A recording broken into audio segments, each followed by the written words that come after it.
Now, more and more commercial investors are coming to this side, to the center, and more philanthropists, the grant makers, are also looking at return or what you call it, impactful investments.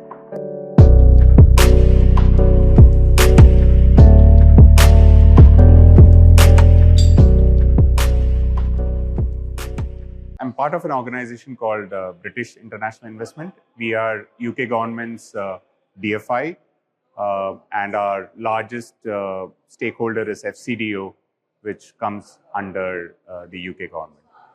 Our role is to act as an impact investors and invest in the emerging economies within Asia and Africa. I'm part of the development impact team. As a company, we have focus on the commercial elements as well as the impact elements. We try to tell the world that, look, we are commercially rigorous, but we are impact-led. So that's how we approach investing. So we have an impact team, we have a commercial team working on all transactions. BII invests across companies, across sectors, and across these different countries in these geographies. Every country is a challenge. Every country is different to each other. So we need to have the right instruments. We need to have identify the right sectors which can create impact. And we need to also understand the other elements associated with the ecosystem, like the politics around it, like the entrepreneurial activity within the country, like the financing availability within the country. How are the investors looking at these countries? So we really want to be additional in all our investments. We don't want to displace any commercial capital. So we stay away from any investments where there is already commercial interest. We only invest in riskier geographies. We only invest in riskier sectors and companies which really need our capital. Success for us is measured largely from an impact and a bit of commercial point of view. We do have some commercial targets, but that is sub-muted, to be honest. I mean, it's even muted than muted than when you compare it with a commercial investor. But one of our core is the impact assessment. What we have done is we have developed something called as a impact score. So we give an out of 10 score for all investments which we put money in. And we have a target of achieving at least 6 at a portfolio average level for every investment. Our investments are entirely tracked quarter on quarter on the basis of scores.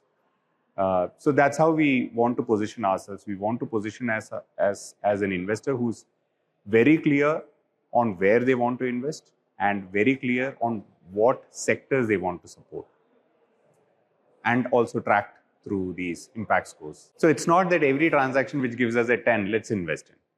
We come in and say, oh, does this need our capital? If our contribution is low or nil, we don't invest in those companies. We need to tell the world and we need to tell the company that, look, we bring in ABCD elements from the financial additionality point of view. We will also bring in the value additionality point of view, because we are a DFI, we have a set ENS team, BI team, DI team, which will work with you to improve or deepen the impact. So, and altogether, we want to have a contribution of at least a medium for investments. There are some investments in which we put the money directly.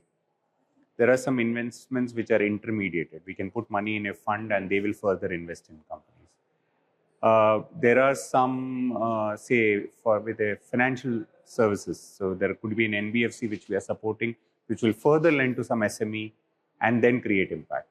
But in all these lenses, the focus is end beneficiary.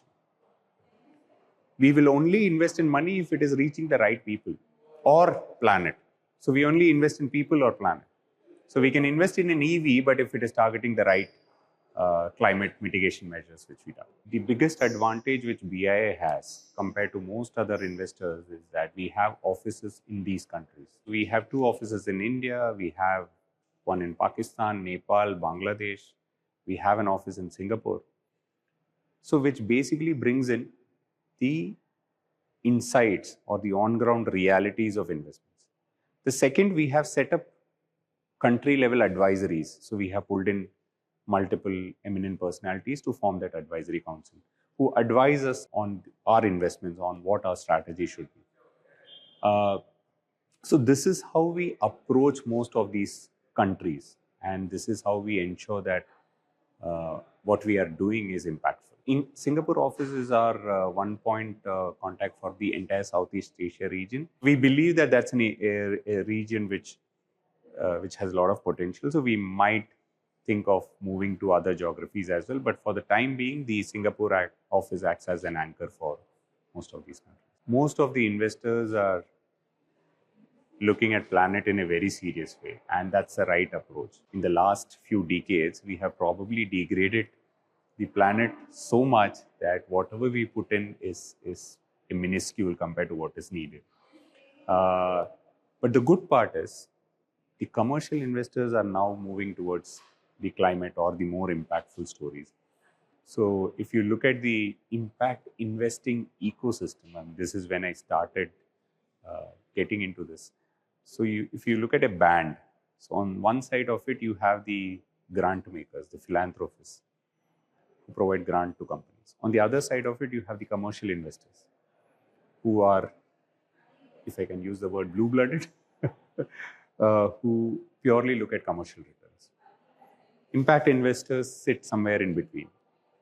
Now, more and more commercial investors are coming to this side, to the center, and more philanthropists, the grant makers, are also looking at return or what you call it, impactful investments.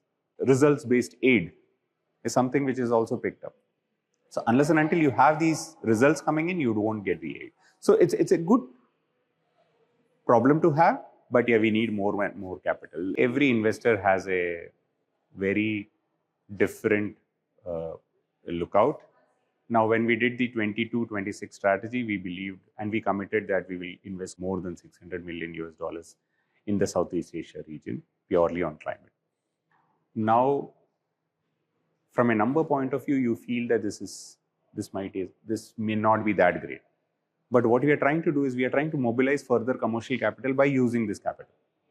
So the multiplier effect, what we are looking at, is much more than what this number suggests. So that's how we are targeting, but I really can't commit. And as I said, any number is minuscule. The SDG targets are talking in the range of around, if I remember the last one, 10 trillion or something. I mean, it's a huge gap. The bigger challenge is to ensure climate change along with growth. How do you balance it is the problem.